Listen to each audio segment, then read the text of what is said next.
বিসমিল্লাহির রহমানির রহিম। আজকের এই অনুষ্ঠানের সম্মানিত সভাপতি, অনুষ্ঠানে উপস্থিত সকল উপস্থিতিবৃন্দ এবং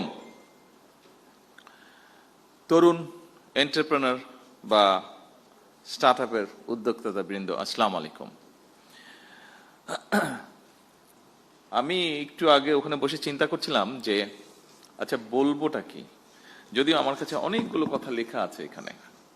আমি চিন্তা করছিলাম বলবোটা কি, এই জন্য চিন্তা করছিলাম যে আমার আগে যারা বক্তব্য রাখলেন এবং আমার যে এক্সামটা কিছুক্ষণ আগে হয়ে গেল, আমার মনে হয় মোটামুটি ভাবে সেখানে বক্তব্যের সবকিছুই চলে এসছে। জি, ভালো নাম্বারে পেয়েছি, থ্যাংক ইউ সো মাচ। তো এখন আসলে বলার বোধহয় খুব বেশি কিছু নেই, বলি যা বলার সেটা বলা হয়ে গেছে, এখন বোধহয় কাজ করার সময়।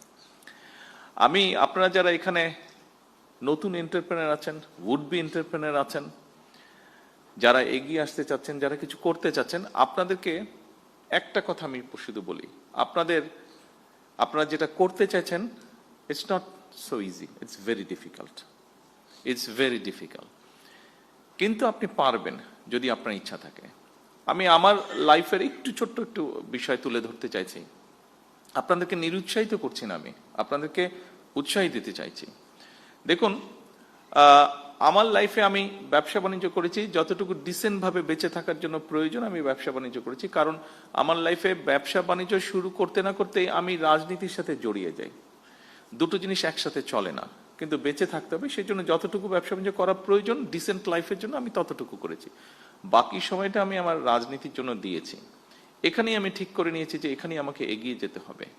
কিন্তু এই এগিয়ে যেতে গিয়ে একটা মানুষকে অনেক কিছুর ভিতর দিয়ে যেতে হয়। আমি গিয়েছি মানসিক নির্যাতন, আমি গিয়েছি শারীরিক নির্যাতন, বিভিন্ন রকম হিউমিলেশন, বিভিন্ন রকম ফিজিক্যাল টর্চার, বিভিন্ন রকম যন্ত্রণার মধ্যে দিয়ে আমি গিয়েছি।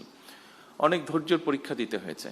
তারপরে আমি আজকে আলহামদুলিল্লাহ আল্লাহর মতো একটা জায়গায় এসেছি। আপনাদেরকে খুব সংক্ষেপে এটা বলার অর্থ হলো, আপনাদেরকে এরকম অনেক কষ্টের মধ্যে দিয়ে যেতে হবে।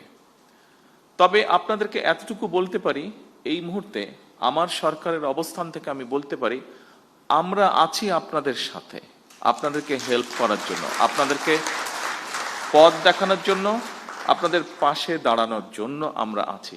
কতটুকু পারবো আমি জানি না, বাট আমরা আছি। যতটুকু পারবো সর্বোচ্চ শক্তি দিয়ে আমরা আপনাদের পাশে থাকার চেষ্টা করব আমরা ইনশাল্লাহ।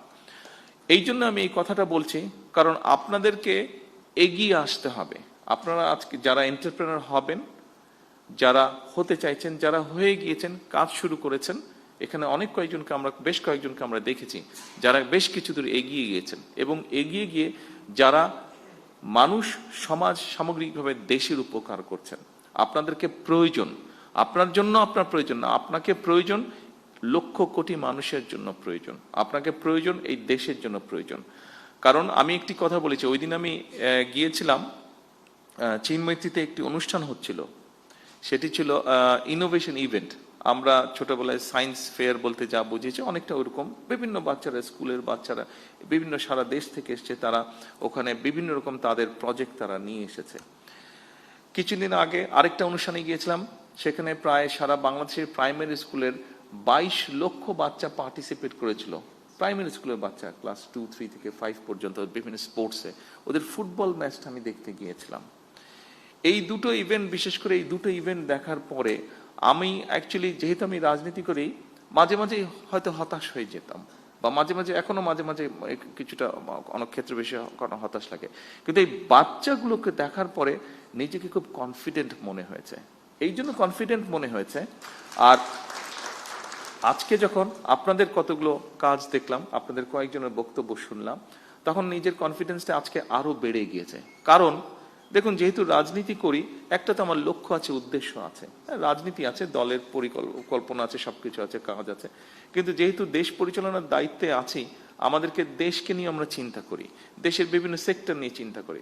আজকে যখন আপনাদেরকে দেখলাম, এবং ওই দিন ওই দুটো ইভেন্টে ওই বাচ্চাগুলোকে দেখেছি, আজকে আমার কাছে মনে হচ্ছে এই যে আমরা রাত দিন পরিশ্রম করছি, চেষ্টা করছি একটু চেঞ্জ করার জন্য, আমার মনে হলো যে হ্যাঁ, আমরা কিছু সংখ্যক মানুষের হাতে দিয়ে যেতে পারবো, যারা আমরা যেখানে ছেড়ে যাব সেখান থেকে তারা দেশটাকে এগিয়ে নিয়ে যেতে পারবে।